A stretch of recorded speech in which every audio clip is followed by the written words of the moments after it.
go. Alright, so we're live. Welcome to this first installment in Anita Plays Vampire the Masquerade, Coteries of New York. My hubby got me this game for Christmas. I haven't tried it yet just because I wanted to wait until I had the time and the energy to actually do a live stream so that you all could get to see it and experience it with me, and so I could have the opportunity to do fun voice acting attempts in the process, because that's fun. At least I think that's fun. So for you guys who don't know me, my name is Anita. I am 1/3 of TheCosCast. We live stream a cosplay and geek lifestyle talk show every other Sunday on Twitch, and we also post game streams like this and other cool stuff like convention vlogs and things over on our YouTube channel. So subscribe to our channel if you're interested in any of these things. And also donate. We have a coffee button below there, and we also have a Discord that you can join to be a part of our lovely community of Fandorkables. If any of you guys are watching, thank you for joining me. This will be a fun hour or two. So we're gonna go in and start a new game. I have not tried this game at all, so this is going to be fun for me and hopefully fun for you. Also, let me know if the audio is good, if I'm too high or too low, or if the game audio is too high or too low, and I will fix it as soon as possible. Alright, let's get started. Alright, so immediately off the bat, we can choose between 3 clans. We can be Bruja, we can be Ventru, or we can be Toreadors. Alright, so for those of you who are not familiar with the Vampire the Masquerade and World of Darkness setting, there are several clans of vampire in the game, and these are only 3 of them. There are more, but these are very iconic clans, and whichever clan you choose decides kind of what kind of vampire powers you have and kind of where you come from and what kind of personality or social echelon you come from. So Brujas are the rabble against power and rage against authority. A seemingly insignificant man with significant ideas will join their ranks tonight. If we choose Ventru, the aristocratic blue bloods embody wealth, sovereignty, and control. A top-level corporate executive will join their ranks tonight. And then Toreador. The divas seek thrills of art, romance, and cruelty amidst stagnant undeath. Well, I mean, in the Vampire the Masquerade podcast that I play a Bruja named Kay. But I think Toreador might be very much, well, a little bit closer to what I might be. I think actually I'm probably more of a mix between Bruja and Toreador, like somewhere in between. But my favorite clan is the Tremere, but you can't choose them in this game, so this is a tough one. But I think I want to try Toreador. So we're gonna choose my name. Let's call him not Vincent. That sounds like a Tory name. Too bad that we can't do like a custom character creation thing, but that's okay. Let's see.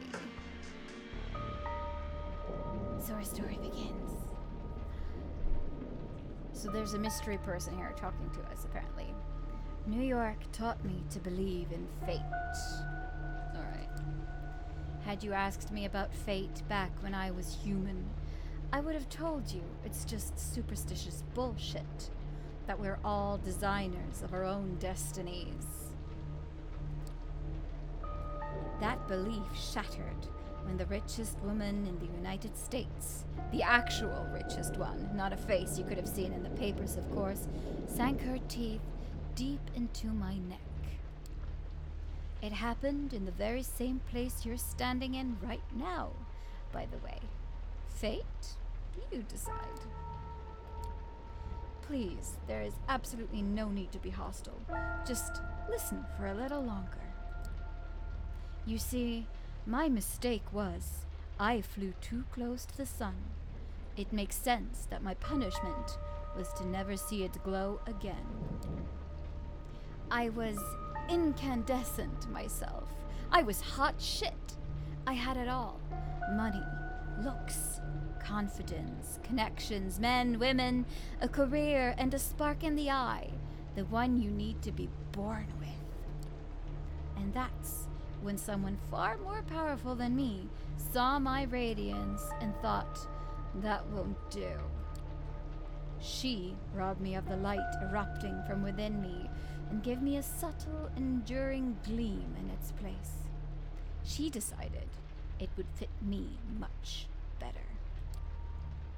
She was a 9th generation kindred, just like you, an apex predator.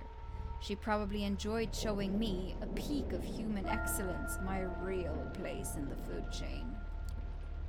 It's such an eyesore when you look at some loudmouth braggart and see them for all they really are. The temptation to teach them a lesson can be unbearable, right?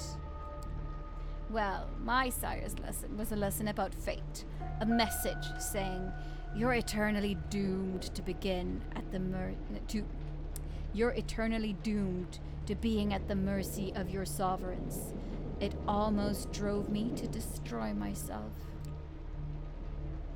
What saved me was the ability to reinterpret her teachings. Hers wasn't a message of doom, it was a message of hope.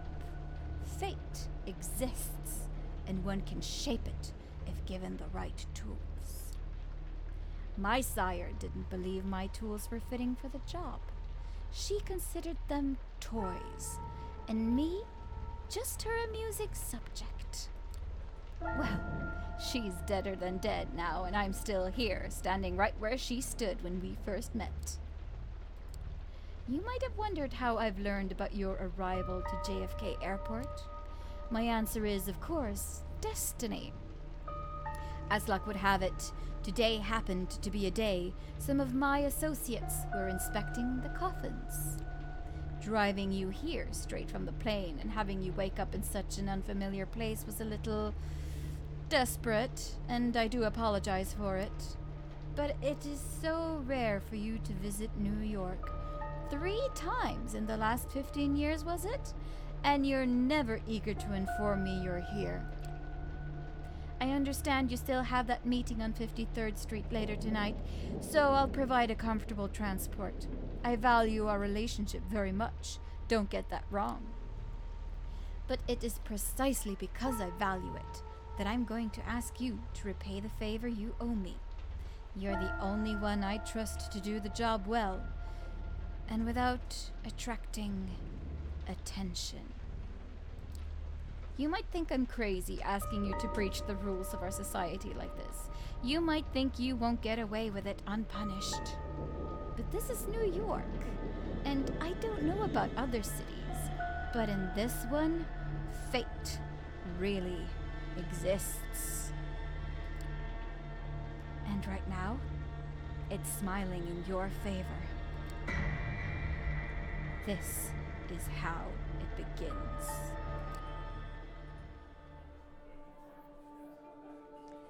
You stifle a yawn. It's been a slow evening.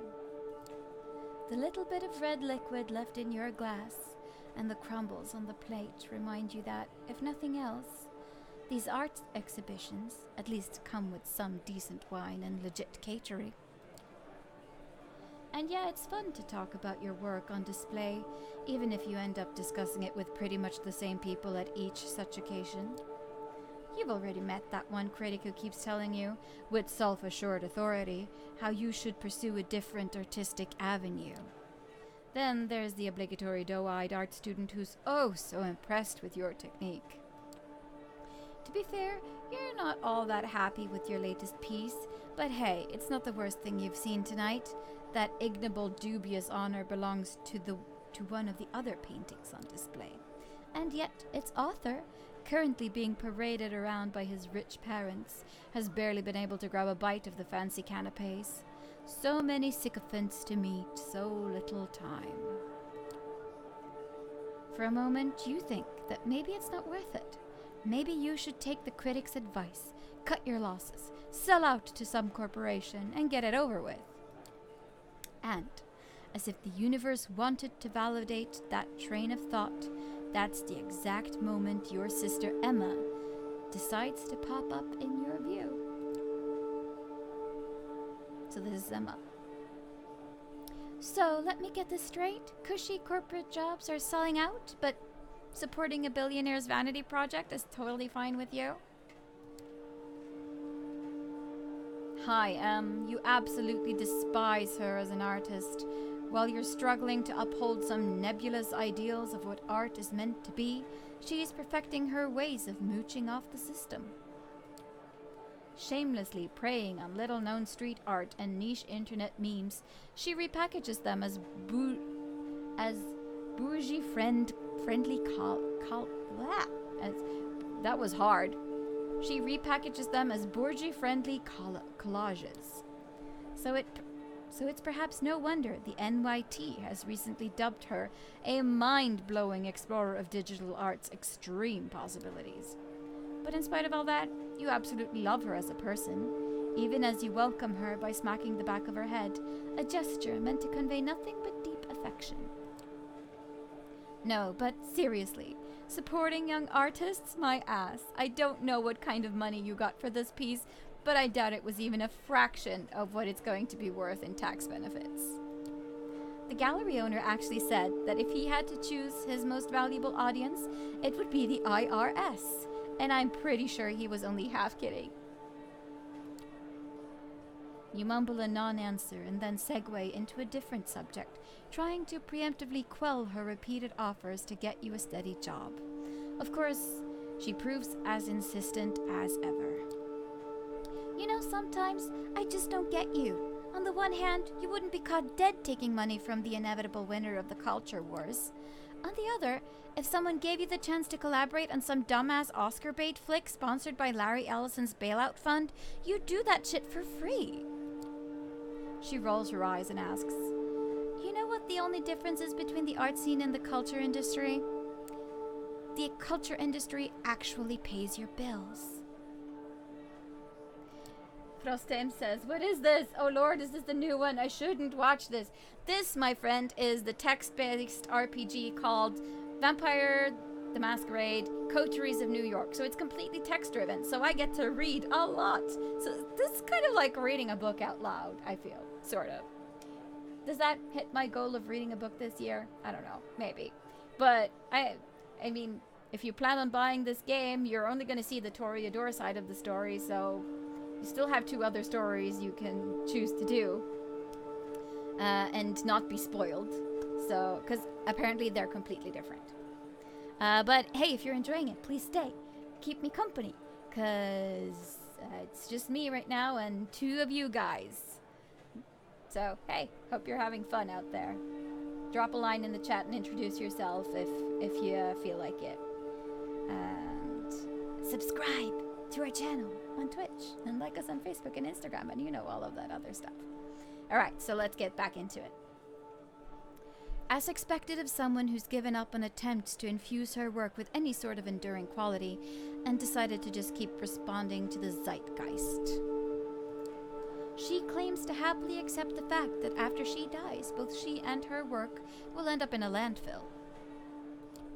When you respond that you prefer chasing a 1 in a million chance to immortalize yourself, she claims it reeks of an overinflated ego. But you've been down this road too many times before and managed to accept she'll never understand what's truly important to you. Slowly but surely, you move on to more agreeable topics. Your plans to finally get hammered together, or the most recent crop of garbage Netflix shows your friends have tricked you into trying out. Alright, I gotta go. I've got a date. She peeks at a bunch of middle-aged men in expensive suits who have stopped pretending to care about the exhibition and are exchanging the worst, lecherous jokes they've got in their stale repertoire. Have fun with your friends, class traitor. She gives you a hug and heads for a nearby elevator. There goes the pleasant part of the evening. Still, you decide to delay the inevitable and catch a quick smoke break. Truth be told, people aren't exactly lining up to chat about your work anyway. As you leave your post, you start tapping your pockets in search of a lighter. Instead, you find a $100 bill you're absolutely sure wasn't there before. Jesus Christ, Em, you're the worst. And the best. You can feel your cheeks turn red, but you gratefully put the money in your wallet and move outside. When you reach the balcony, you look out at New York City and light the second last cigarette left in the pack. You're alone. It's not silent. The metropolitan hum is ever present, even this high up, but it's a good deal more intimate than what's behind your back. You lean over the railing and look down. The streetlights beckon more than usual. In your mind's eye, you see yourself as your final artwork, beautifully splattered all over the pavement. Working title, Delusion of Grandeur, the author, a brilliant artistic soul crushed by unfeeling reality, gone too soon. You chuckle and flick the cigarette into the air. Freshened up by the night's cool breeze, you squeeze back into the stuffy interior. You barely make it a few steps before lethargy sets back in. It's like you never left. Still, something in the room feels different. Your eyes are drawn to a handsome young man, neatly dressed and groomed, exuding the air of a true artiste. And the best part? He is intently looking at your painting. The gallery is almost an art installation itself now, people standing in silent awe, the guy like a beacon, drawing everybody's attention. Hushed conversations about the guest can be heard from every corner of the gallery. Your heart is pounding with excitement, and you approach, feeling like a kid trying to get close to a deer in the woods, but afraid you'll scare it away. The man turns to you, and you stop in your tracks, entranced. So, this is one of your pieces? You manage to mumble an affirmation. Tell me about it, please.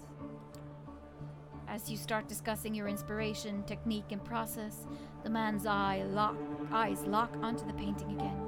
He keeps interjecting, making knowing remarks. This guy gets it. He really gets it. The world around you disappears. You'll say anything, do anything to keep his attention on you. But you realize you don't need to. He's into your art. He's into you. I want to buy it, and I want your company. I need to talk to you. You will like what I have to say. Spoken matter-of-factly, served straight up, like he knows that you won't refuse, that you can't refuse. An hour later, you find yourself at his apartment, one of many, you presume, with your self-esteem all but patched up and your head full of fine vintage. You tell your host a lot. In fact, it seems like you're telling him everything. Where you came from, how you ended up in NYC, how you had to take out a loan to appear at tonight's event, how you took the long look down the balcony, that you thought about taking the plunge, and this time, you were only half joking. You feel miserable. You start crying. He holds you in his arms. You feel calmer. The tears stop flowing. It's been so long since you last had someone you could not just talk to, but communicate with, be seen by. Who knows? Maybe there is hope for you yet.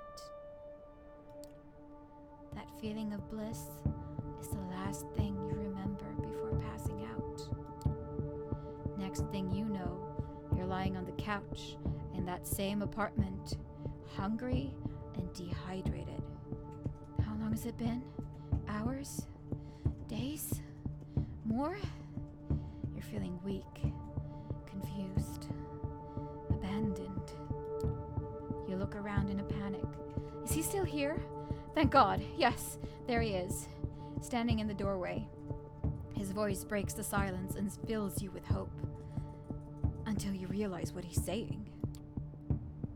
I am so sorry. I hope that maybe one night you will forgive me. Always remember that in our parting moment, I wished you well. You try to speak, ask him to stay, but no voice leaves your parched throat. You taste something on your lips. Wiping your mouth leaves a crimson stain on your hand. It's not the wine. What the fuck? The door of the apartment closes behind him, alone, again. Then the pain hits. It's a headache, a lurching in your stomach, a burning in your arms and legs. It's all you can focus on. A panic takes you. You fall from the sofa and hit a wine glass. It flies off into a wall, shattering into bits. A mumble from the corner of the room indicates that you're not as alone as you thought. From where you're lying, you only see a feminine shape stirring awake. You crawl towards the woman, inch by inch. The pain turns into an urge. You need to get close to her. You begin to see details. The long hair shrouding her face, the worn-out NYU hoodie thrown over her skimpy peach-colored dress. She opens her eyes, moves her locks to the side, exposes her neck. A rabid instinct takes you. In the blink of an eye, you find yourself buried in her hair, smelling her sweat mixed with just a hint of cheap perfume. You bite down and drink the blood from her vein. Wait. What is happening? You break away. You look at the girl. She lets out a sigh, goes limp, and unconscious again. You try to crawl back, her dress rolled up to the side, and you glance at her naked thigh. You lose control again. Bite her leg. Drink deep from the artery. It's intoxicating. It's bliss like you've never known before. It's beautiful. You break away again, fall to your back. What the hell was that? Did you really drink her blood? She's not moving. Oh God, she's not moving.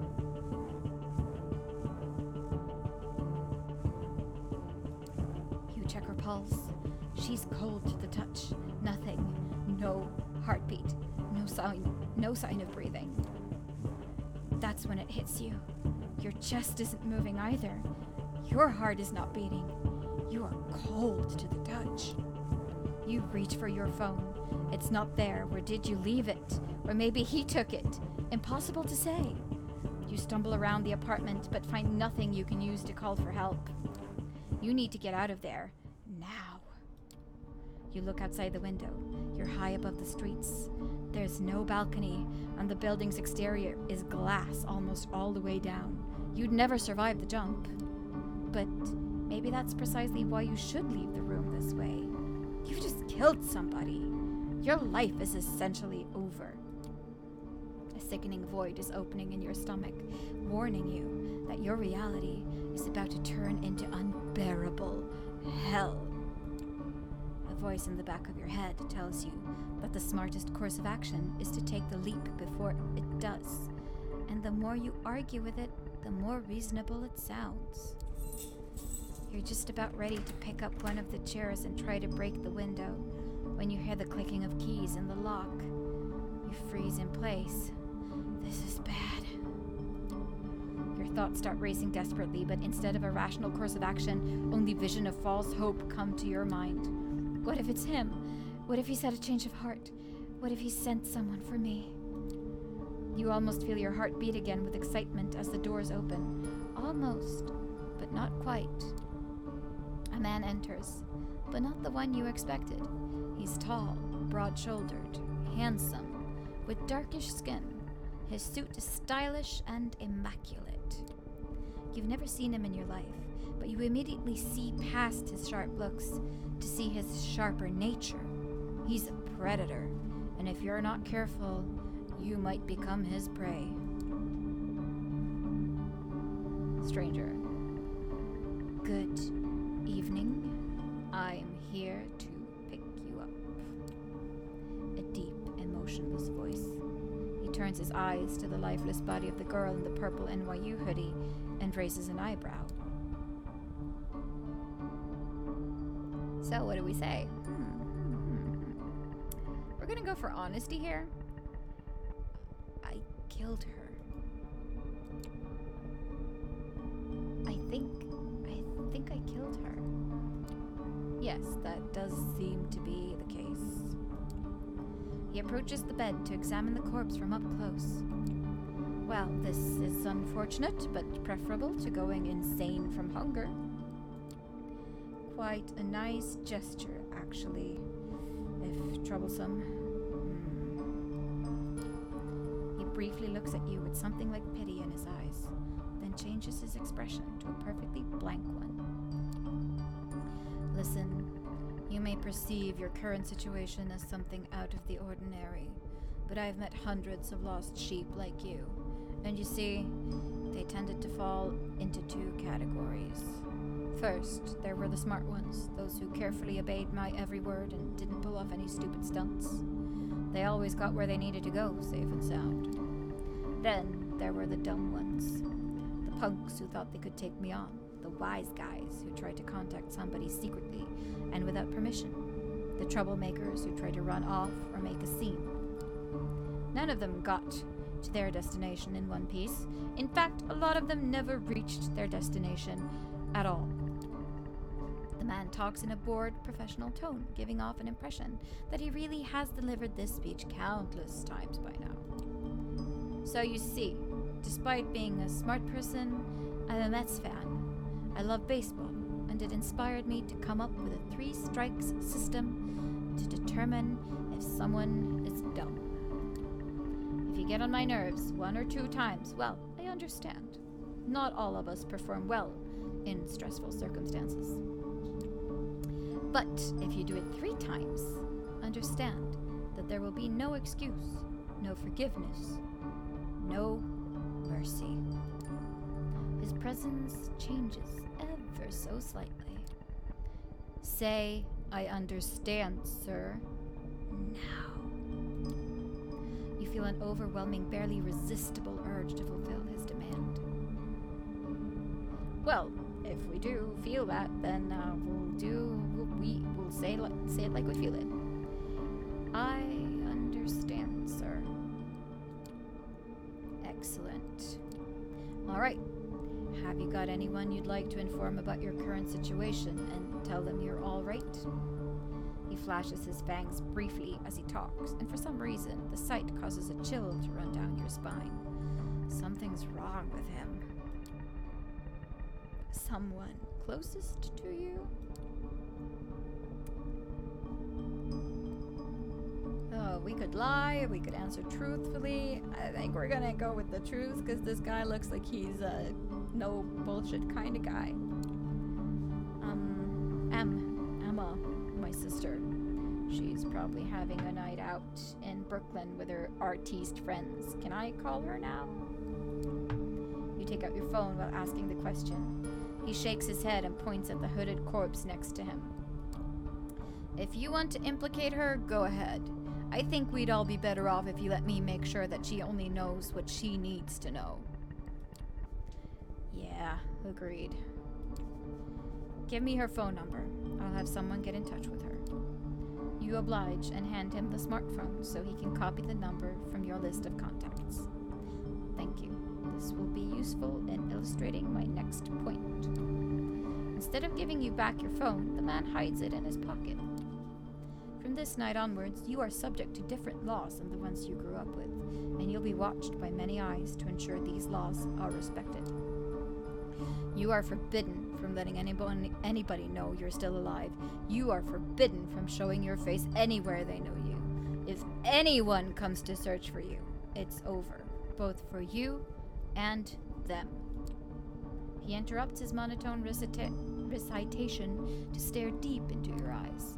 So, if you don't want someone to find your poor sister's body in the Hudson River next week, cooperate. The sight of his fangs again, and another physical fight-or-flight response. You've played right into his hands, putting M in danger. I can only hope that you care for her enough not to do anything selfish. By now, you're absolutely sure he's just toying with you, provoking you, just to feed on your reactions. He hasn't told you where you're going yet, but he's already made it abundantly clear that a lot of people struggled hard to avoid getting there. You'd be far more eager to cooperate if he never raised the subject, but he made it a point to make you fear the unknown. He's pushing you, but to what end? Does he want to intimidate you into complete submission? Is he hoping you'd give him an excuse to get rid of you? Or maybe he's testing you, forcing you to show what you're made of. Somehow, he makes all of these options seem plausible at once. Alright, I think that's enough lectures for today. He takes a glance at his silver watch. It's a Patek Philippe, the kind of brand mere mortals never see outside of luxury lifestyle magazines. Just who are you dealing with here? It's past 3 a.m. now. The sun will come up in just a few hours, so we don't have much time. Come, we need to leave so that the corpse can be taken care of. He turns his back on you to unlock the door. Yeah, I think we're gonna have to just head out with this guy. I don't think it's a good idea to attack him or wait for the police, to be honest. Okay. You obediently follow him out of the room before he locks it again. You manage to take a final glimpse of the corpse. You feel a pang of conscience, but not because of your victim's horrible fate. It's because you don't feel guilty, even though you know you should. Something important inside of you that was still there yesterday has definitely died tonight. You wonder if you'd even recognize yourself in the mirror. The stranger shows you to the elevator. You go to the ground floor. During an awkward ride, your dazed and confused mind desperately searches for a glimmer of hope and eventually comes across one. Maybe you'll find the man you met earlier this night. Well, if we want to find him, we're gonna have to know who he is. So we'll ask, who was that man? Do you know who was the man who brought me here? That's what I'd like to know. As of yet, he is unidentified. They have left no trace, and it's obvious they're not planning to come back for you. If, and that's a big if, you ever see them again, it will be tomorrow, and probably for the last time. For the last time? What do you mean, for the last time? His face is inscrutable. I said what I said. All I can add for now is tomorrow is a big night for you. The elevator door opens to an empty hall. You walk outside, past the night guard's post, which is empty. The cold night air reminds you of the balcony just a few hours ago. The man motions to a black Cadillac Escalade. Take a seat in the back, please. You get inside. The man closes the car door behind you. You hear a click as it locks. The Cadillac is almost entirely dark. The side windows seem light-proof. The man gets into the driver's seat, starts the engine, and drives away without comment. Where are we going? Where are you taking me? A safe place. Forgive me, I'm not in a talkative mood. This won't be a long drive. Patience. Dead silence fills the car. You close your eyelids and sink back into your thoughts. A blurry afterimage of the man who bought your painting is still there. It's strange. You never felt this way about anybody. It makes you happy, even though you have the nagging thought that there is something fundamentally abusive about this attraction. But then the girl's hair spilled over the purple hoodie and her blood spilled over the cold floor come into sharp focus. You wince. You want to cry, but it's as if there were no more tears left in you. After what feels like an eternity, the car comes to a stop. You get out in an underground parking lot. It's an ugly concrete gray thing, empty but for the car you came in. It looks like there's a room beyond a metal door in the wall. Guess you'll live to see another night. Follow me. He opens the metal door and lets you inside. Here we are. These are your lodgings for tonight. If you get hungry again, take a look in the fridge. Tomorrow, I will come pick you up. The cramped room has no windows, just a single bed, a single light bulb hanging from the ceiling, a small humming fridge, and a rattling AC fan in the wall. It has all the coziness of a solitary prison cell. You notice claw marks on the inner side of the entrance door.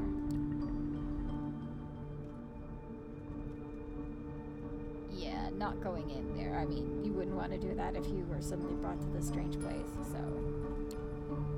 I'm not going in there. Actually, yes, you are. Listen, normally I'd lose my nerve right about now and things would get nasty, but I get it. You're scared. You don't understand what happened. Trust me, you will learn more tomorrow, but now I need you to rest, and you need to rest. He gestures inside the room. Finding no more willpower to resist, you step inside. The stranger nods contentedly. Good night. He locks the door behind you. It looks very secure and sturdy.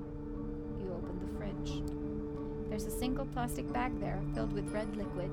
Unlabeled tomato soup? You feel sick to your stomach. Best leave it for now. You lie down on the bed.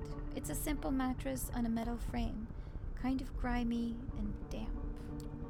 Seeing it makes you grimace, but you're just too tired not to lie down. Your entire body hurts, a dull feeling that makes you feel heavy. You feel vulnerable and lonely.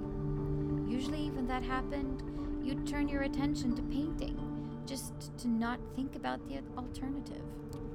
Your family upbringing left you with no skills but artistic talent. Creating art used to be something of an unpleasant duty. Somewhere along the line, though, it became the only weapon you had to fight with existential despair. Some of your best work was created in lieu of impotently crying in bed.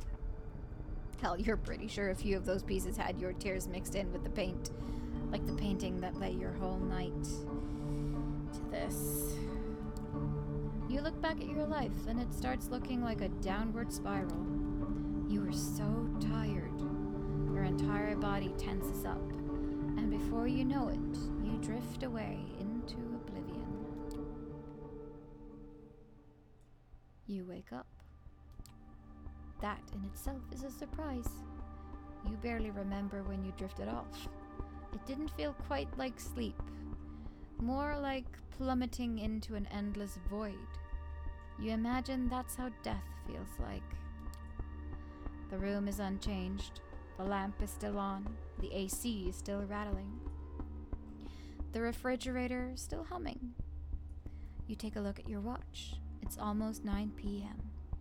You've slept for 17 hours straight. Maybe you died. Your breath is gone and you feel no thumping in your chest.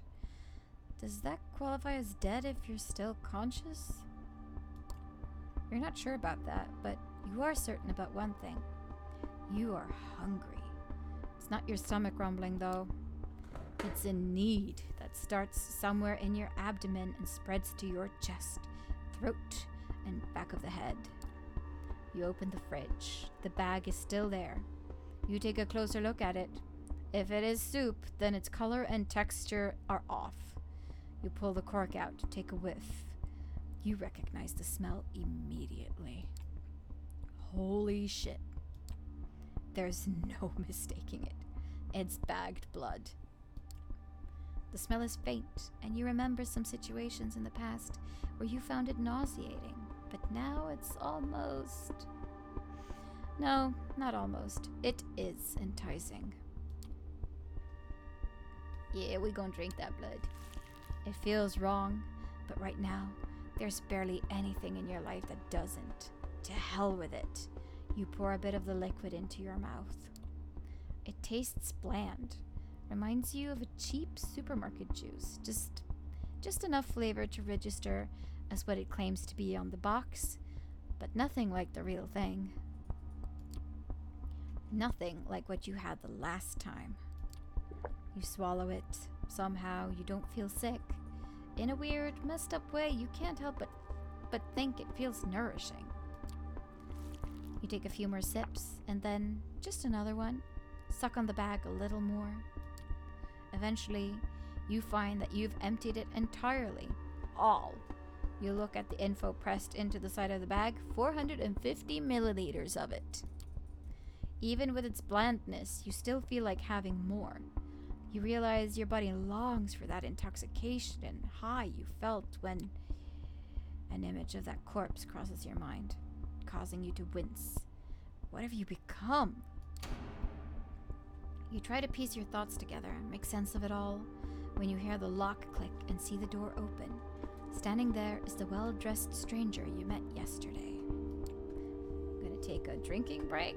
My hubby so kindly replenished my drink while I was reading.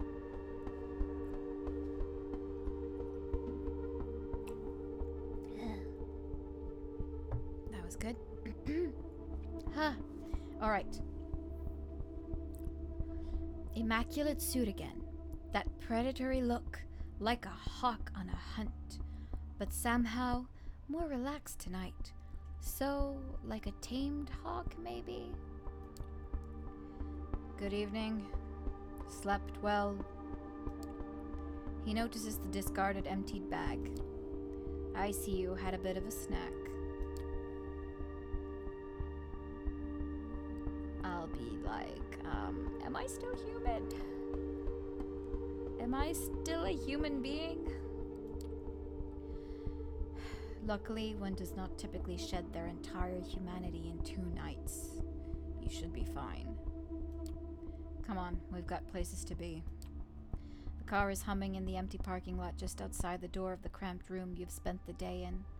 The man motions to it, politely, but with a stern look on his face. Well, we'll just get inside the car. We're not the violent type. Okay, lead the way. After you. You take the back seat again. The doors lock. The stranger takes the wheel and starts the car. You drive in silence for a while. From time to time, you keep trying to catch glimpses of familiar streets or landmarks through the blackened windows, but it's of little use. The car is also soundproofed, so all you can hear is a bit of traffic humming on the car's engine. The driver doesn't say anything and seems focused on the road. You check the door handle. Yeah, the door is locked all right. This piece of dark glass separating you and the front of the car looks sturdy too. There is nothing left to do but wait. You didn't have time to think about it before, but you realize now that you're hungry? No, not exactly. It's not a rumbling stomach that grabs your attention. It's a need that starts somewhere in your abdomen and spreads to your chest, throat, and back of the head. You'd try to extract some information out of the man behind the wheel, but you realize you'd prefer to bask in the afterglow of your last meal. You wouldn't have expected it, but you spend the rest of the trip lost in your thoughts. A lot of them concern blood. It takes you another 20 or so minutes to get to your destination. As the door opens, you try to get your bearings. You're still in New York, that much is certain. Queens, maybe? Wait, you know exactly where you are. The nice-looking 2-story building has a logo you immediately recognize. The Art Hole, an avant-garde gallery used to hold that collection of bagged viscera and body parts by, you can't quite remember the guy's name. He's Brazilian, you'd think? Fabio something or other? After me, no sudden movements, please.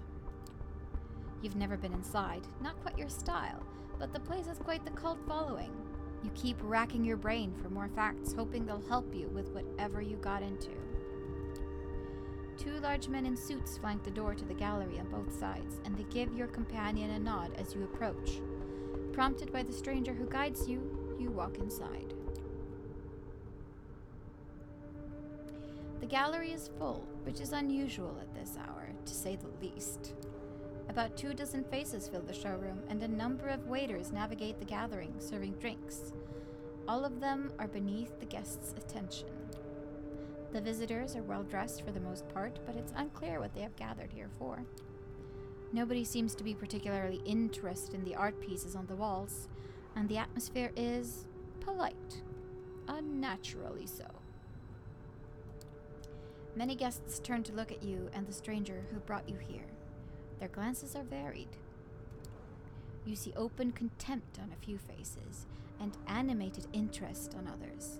Most of the eyes in the room calmly observe you, as if wishing to appraise your worth. Memories come back to you like a bad case of PTSD. How many times before had someone judged you impassively or decisively through your art?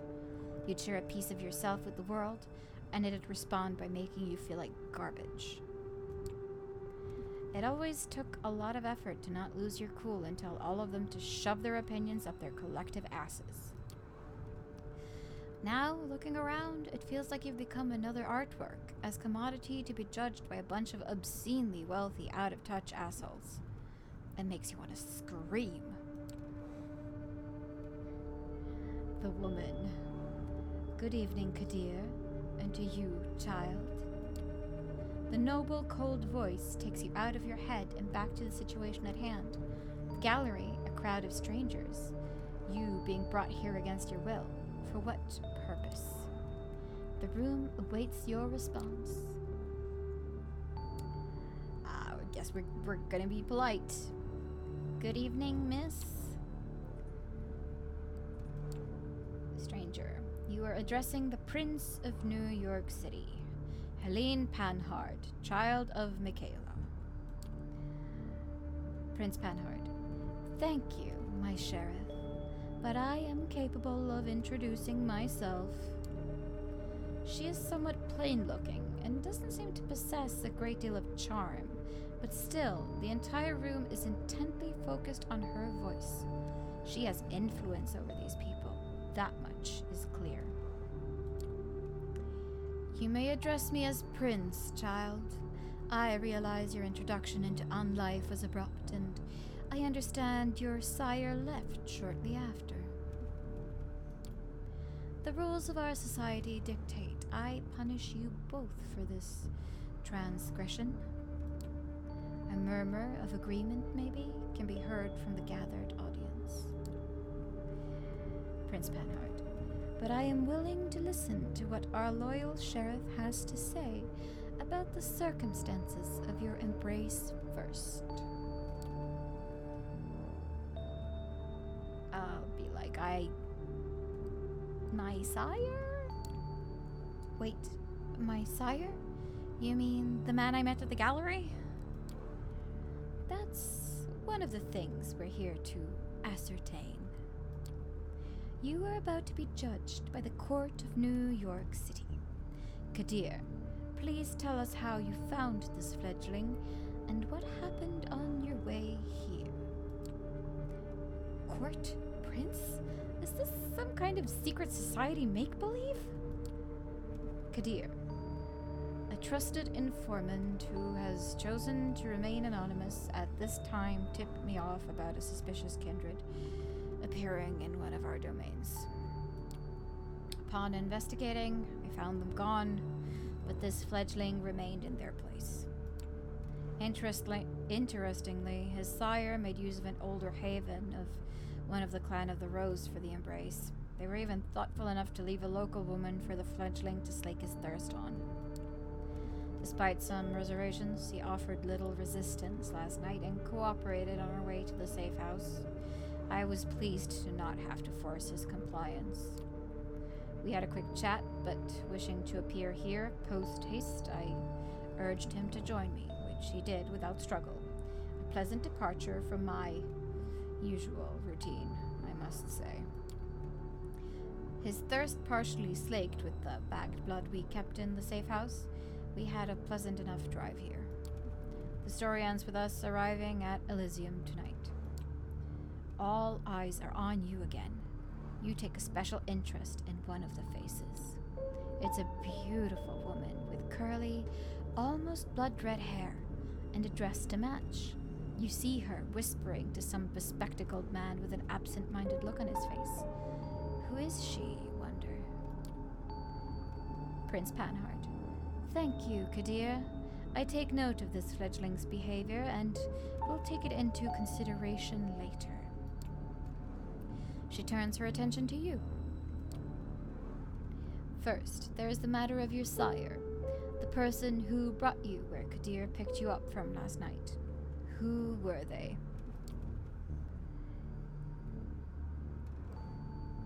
A beautiful man. He was beautiful, charismatic, charming, dark hair, a sort of artistic mess. Had an accent I couldn't recognize. He took notice of my art, bought a piece, in fact. I want to meet him again. The last sentence came out almost involuntarily. You immediately feel ashamed, sounding like a sad puppy whimpering after their master. Yes, you do want to meet that man again. It's an urge deeper than you've ever felt. Maybe even love? No, that's idiotic. He never even introduced himself to you. He used you. That asshole just plain used you. For what? Prince Panhard. Well, Kadir, does that sound familiar? Kadir. No, it does not. Or at least not familiar enough. I will continue the search after we're done here. I'll just say he bought my painting. You can track him. The guy, he bought my painting at the gallery. Didn't pay in cash, I think. Maybe you can track him that way? Kadir. Oh, did your outlook on him change all of a sudden?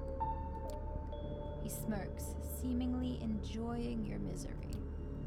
Kadir. Personal jabs aside, thank you for that observation. I will investigate this later. What shall I do with the fledgling, my prince? Prince Panhard. What is your recommendation, my sheriff? Kadir. The traditions are clear. Thou shalt only sire another with the permission of thine elder. If thou createst another without thine elder's leave, both thou and thy progeny shall be slain. I am ready to fulfill my duty.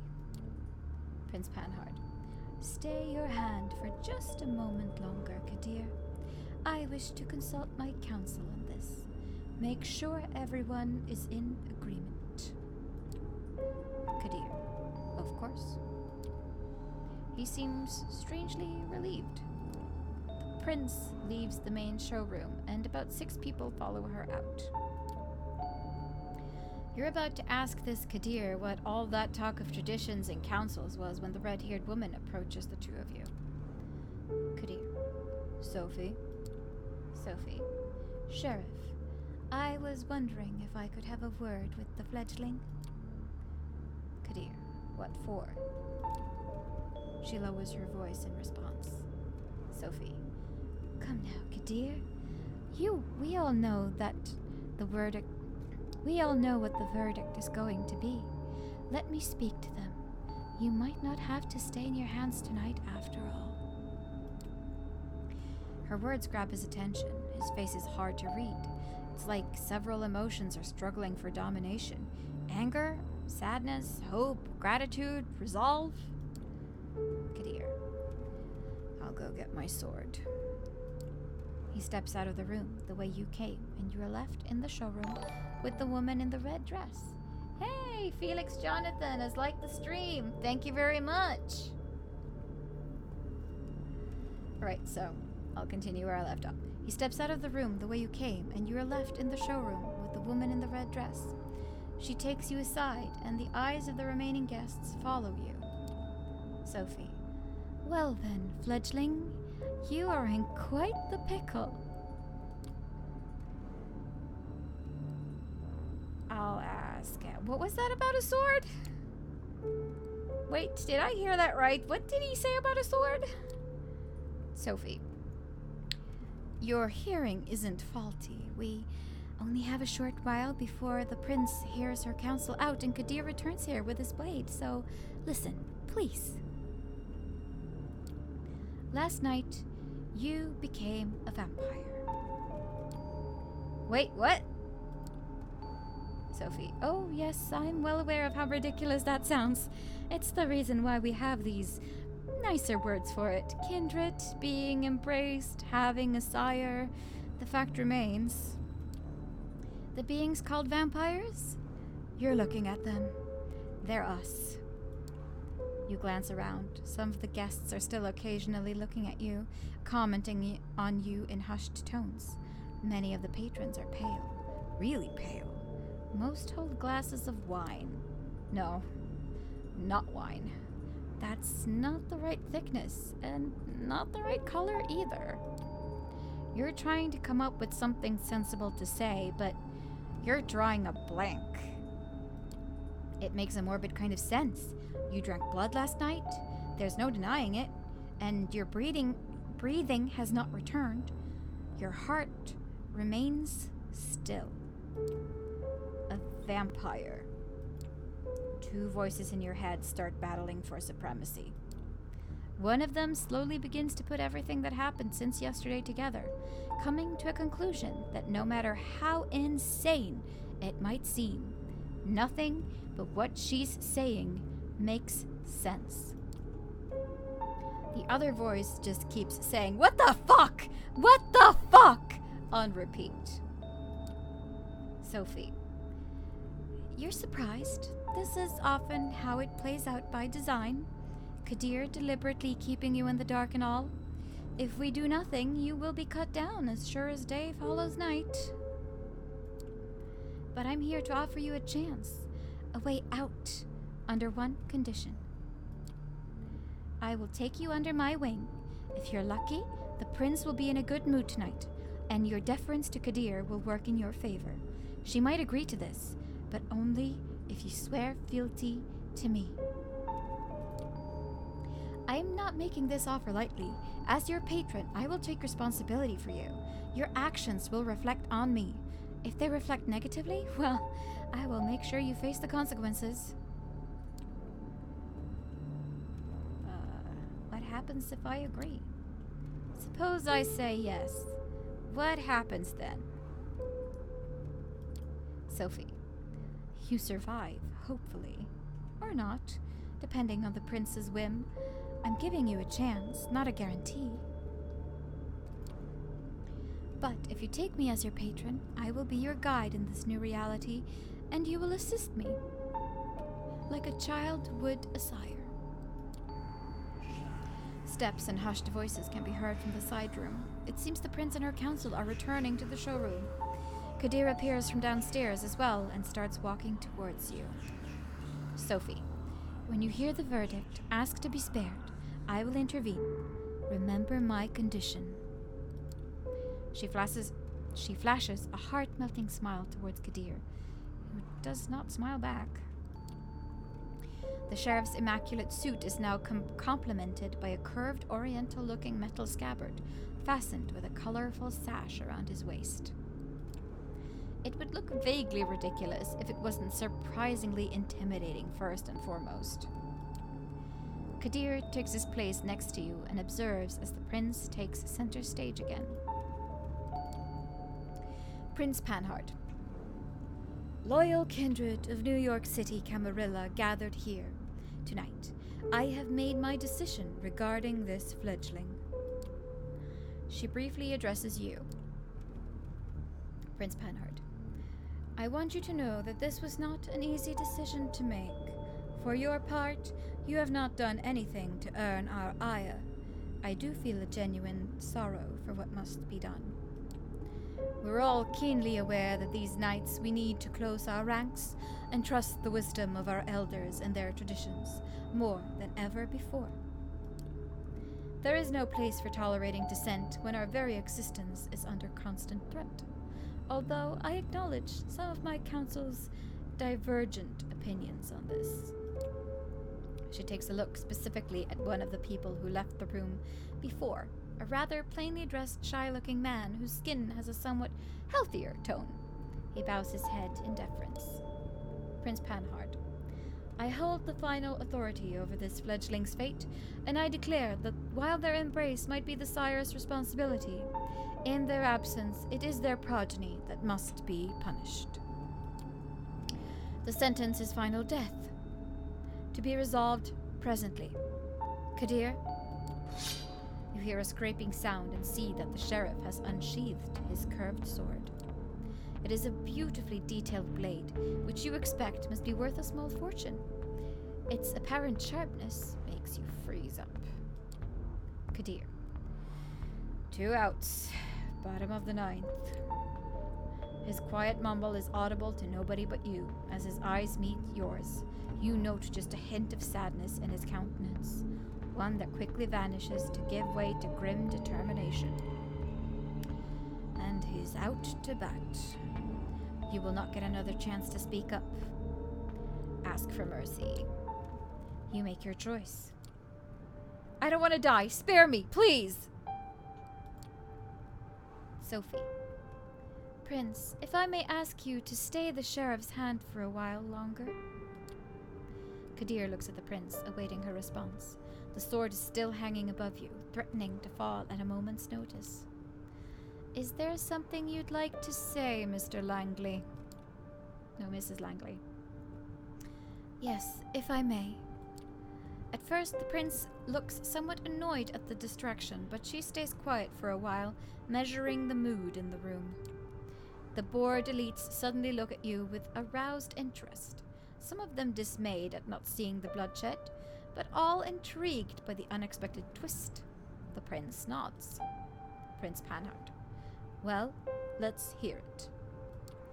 Sophie takes a few steps forward. All eyes are on her now, but Kadir's heavy hand on your shoulder makes it clear you won't take advantage of the distraction. Sophie. My prince, while the traditions are clear, I believe that the proper context should be observed in addition to the letter of our laws. This fledgling is a burden, but with proper guidance, they could become an asset to our domain. Prince Panhard. Am I to understand you are volunteering to take this sireless child under your protection? Sophie. Yes. I happen to think they might hold a potential that would be unfortunate to waste. I do expect their full cooperation, of course. Whispers can be heard again, an incredulous voice or two, a hushed, just behead the fucker, some suppressed exclamations of surprise. Prince Panhard. Silence! I ask all of you to make a note of this moment. I might be persuaded to bend one tradition in this child's favor, but another will have to be enforced even more firmly in its stead. Prince Panhard. Until thy progeny shall be released, thou shalt command them in all things. Their sins are thine to endure, and are you certain that's a responsibility you wish to shoulder, Miss Langley? Sophie. I am willing to guide this fledgling and add a valuable ally to our sect in a time of need, yes. But I would like to receive the right of destruction over them, if it pleases you.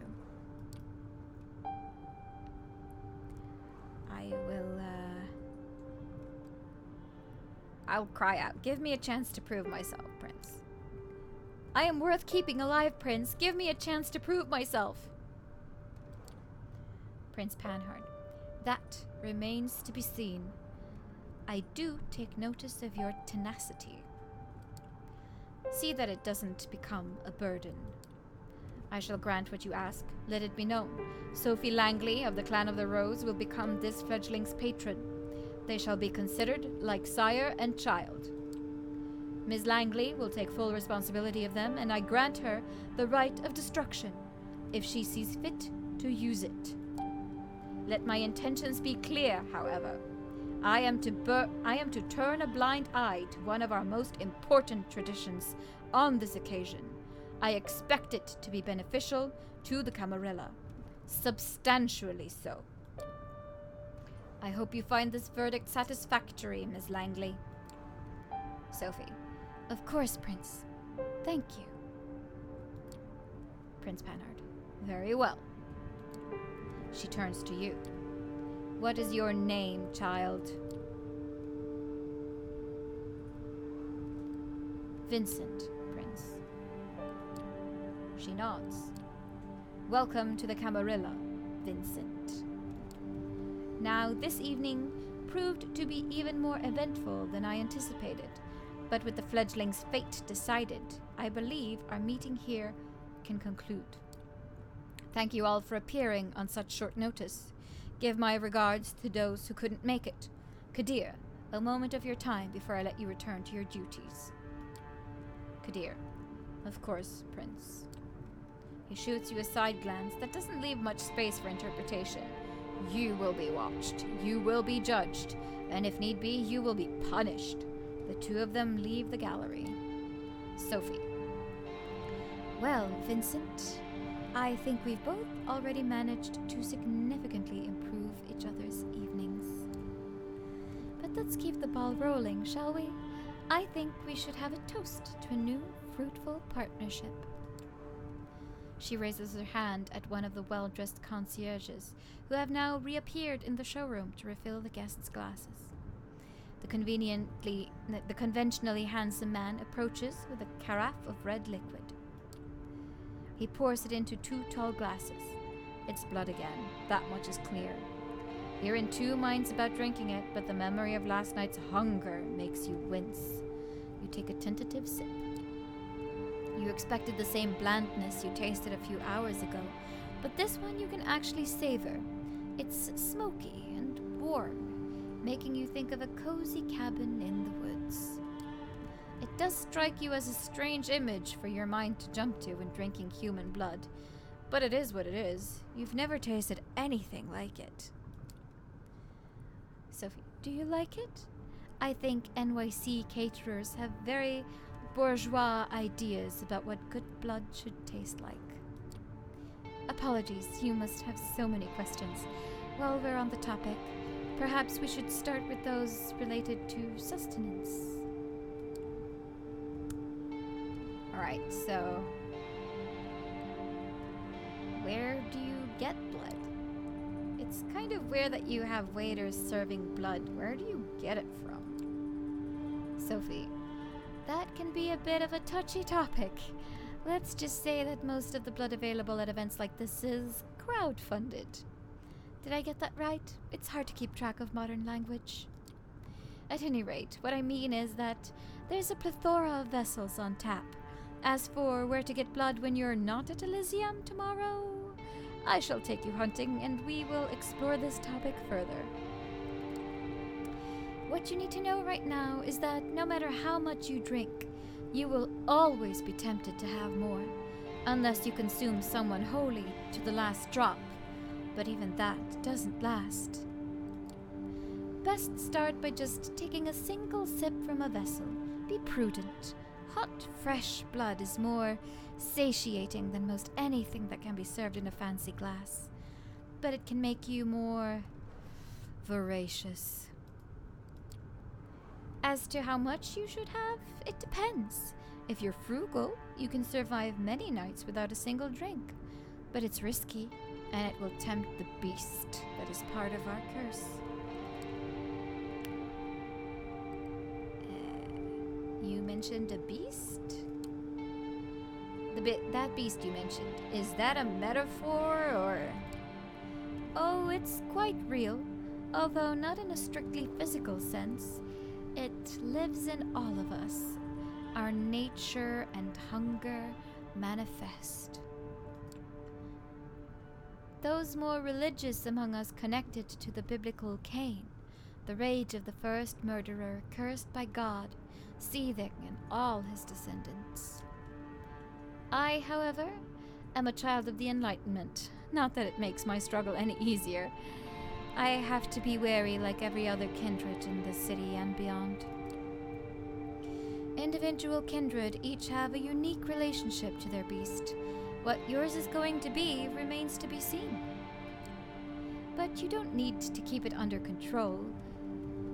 No, but you do need to keep it under control. That makes more sense. Each outburst endangers not just you, but also the masquerade. The concierge returns, asks for permission to intrude, which Sophie gives with a polite smile, and leans in to whisper in her ear. You note that the gallery is now almost empty. Sophie, I'm being told that the gallery is just about to close, but we still have quite a lot to discuss. We'll go to one of my apartments. My jalopy is waiting downstairs. Come. The smile she puts on makes her remember last night's encounter in the showroom. A similar eagerness to spend time with this person overtakes you momentarily, and you follow her outside. Your sixth sense tells you she's an artistic soul too, and you unwittingly start projecting good qualities onto her. Sophie leads you to a luxurious silver Rolls-Royce and invites you to sit in the back. The chauffeur, a broad-shouldered, clean-shaven, middle-aged guy, starts driving immediately. Sophie, where did we leave off? I believe I started telling you a bit more about our customs. You've heard the prince refer to our traditions. The chief among them is the masquerade. As you might have gathered from us assembling at a niche gallery after closing time, our comings, goings, and doings tend to be somewhat secretive. We do not advertise our existence. We allow myths and modern fiction to morph and muddle the facts, so to the vast majority of kind, we remain bedtime stories and pop culture icons. Say, is that one television show about a vampire angel still popular? You shake your head in confusion. She shrugs and continues talking, looking a little bit more dejected than before.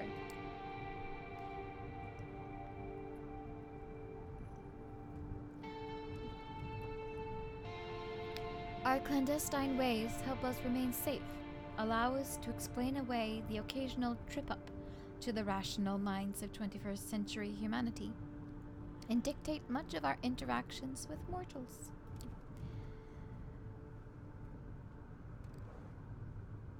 Is your driver a vampire too? So if it's such a secret, then I'm guessing your driver is a vampire too? Oh dear, Gregory here? No, not a vampire. Although he is a loyal servant and as such trusted to not spill our secrets left and right. You will realize with time that such help is welcome. Gregory watches over me during the day hours. Sunburns are kind, that's why we take our rest when it rises. It's more akin to being dead than asleep, as I'm sure you've already experienced. But not everything you've heard about vampires is true. Some more folk-related threats are just legends, or occasionally a minor nuisance. Garlic, running water, even religious symbols don't repel us, unless the wielder is uniquely pure and godly. Stakes through the heart, though, that's something to avoid.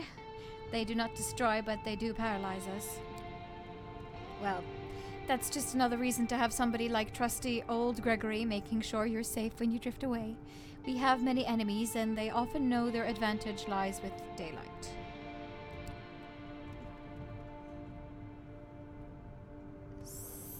So, do vampires watch each other's backs? You mentioned enemies. I guess that makes it necessary to watch each other's backs. Can you count on other vampires for that? She surprises you by letting out a soft chuckle before answering. No. Our little sect supplies social interactions aplenty, but it doesn't really encourage counting on someone. Support given in exchange for favors? Yes, that's more like it. Long-term solidarity does occur in the Camarilla, but we are a very politicized organization by necessity. Loyalty is to your sire, to your prince, and to the sect. When you're in Elysium, like we were tonight, the sect can appear to be a monolith. The reality is more complex. Outside of official gatherings, shady deals and a quid pro quo mentality reign supreme. She seems to be lost in thought and falls silent for a while, leaving you to ponder all the things you've learned tonight. It still feels absolutely unreal, but as piece after piece of knowledge falls into place, the image becomes almost like an entirely logical jigsaw puzzle. Whatever you wouldn't believe on your own, you've witnessed. Many questions swarm your thoughts, but the one you keep returning to is what your place in this new reality should be. The car stops. You're in the city, in front of an old but well-renovated apartment building. Sophie, we're here. Would you like to see your lodgings?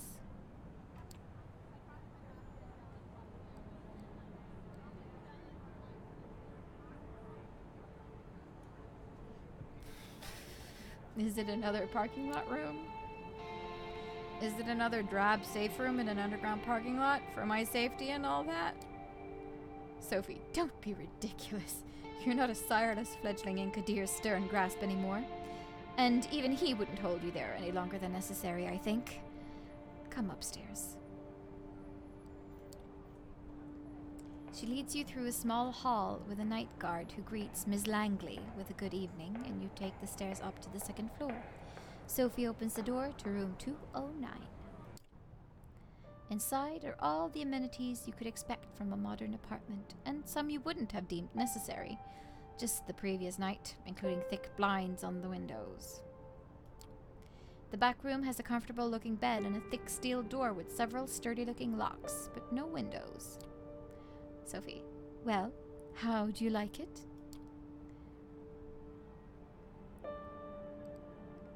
This is great, thank you. Sophie, I'm glad. Make yourself at home. Tomorrow I will take you hunting and discuss the blood in more detail. I'll let you get comfortable. The keys are by the television set.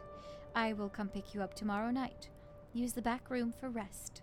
You can lock the doors, just in case.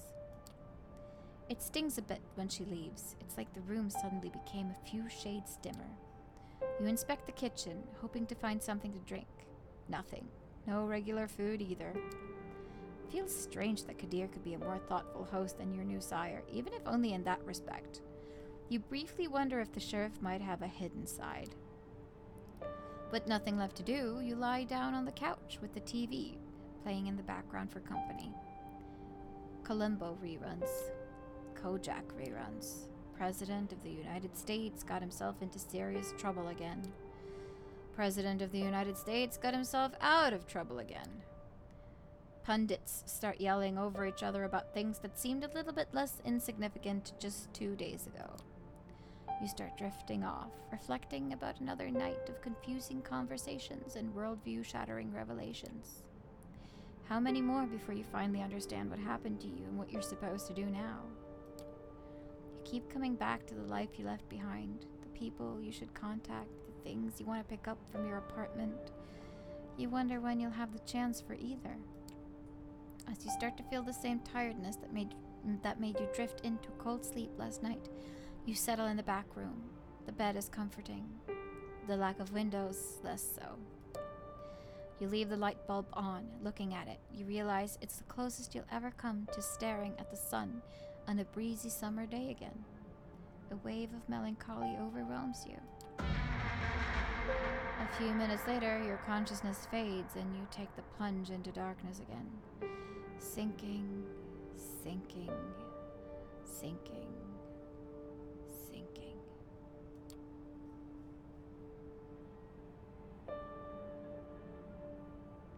Right. I think we're going to end it there for tonight. We've been playing for a little while, and it's been fun. Let's see. This is our dictionary of all the of the Camarilla terms and vampire terms we've learned. And this is the beginning. It's a log of what happened. Alright, cool. So, and we have a button here that says rest. Let's see. There's a tutorial. Okay, well, we'll do that before we finish off. Hunger lies at the heart of a vampire's existence. To ignore it is to tempt the beast to take over your actions in its desire to feed. To overindulge in feeding may threaten the masquerade as well as staining what humanity you have left. In Coteries of New York, having high hunger is indicated by a progressively bigger bloody frame around the screen, like the one you see now. As your hunger grows, so does this indicator. Your hunger may increase when you call upon your vampiric powers or when you need to mend your wounds after a fight. When your hunger reaches the maximum amount, you will receive a warning after you complete a piece of the story. Ignore it at your own peril. Alright. Some choices might only become visible if your hunger is high enough. Similarly, a high hunger may block off some choices, as you will be able to see after pressing continue. Yeah, here's the blocked up option and a continue. To decrease hunger, you will need to feed. Whenever you see a feeding opportunity, you can take the risk to hunt and slake your hunger. Alright, so feeding opportunity. You will need to keep the hunger at bay if you are to uphold the masquerade and survive the nights that await you. Alright. So let's see. How do I end the game? There we go. So we're gonna save here and exit. And if you thought that this was fun to watch, like if you enjoyed my voice acting, reading up all of the lines in the game, and if you're curious to see what happens next in Coteries of New York, and my precious little Vincent, our poor Toreador fledgling, then make sure to subscribe to our channel here on Twitch and on YouTube and Facebook and Instagram. You can find us pretty much anywhere at TheCosCast. And me, you can follow on Instagram at Anita Pixie Dust. And yeah. Also, feel free to donate to the channel. Use the Ko-fi button below here, and also feel free to join our Discord where you can talk with fellow Fandorkables who follow our channel and enjoy our content. It's been real lovely playing this game with you tonight, and hopefully we'll see you soon. And let's see. I'm also just gonna check out one of the comments in the chat. It's so small, so I can't really see it. It says, Yosis. Oh, thanks for watching me, Marius and Sandvik. That's so nice. I didn't realize you were there, but yeah, just wrapping up this stream. And yeah, I really enjoy Vampire the Masquerade. Everything that has to do with Vampire the Masquerade. So I will probably play this some more and live stream it while I do, and read and play out the voices because I love to do that. Alright. Thanks for watching, Fandorkables, and I will see you later. Bye!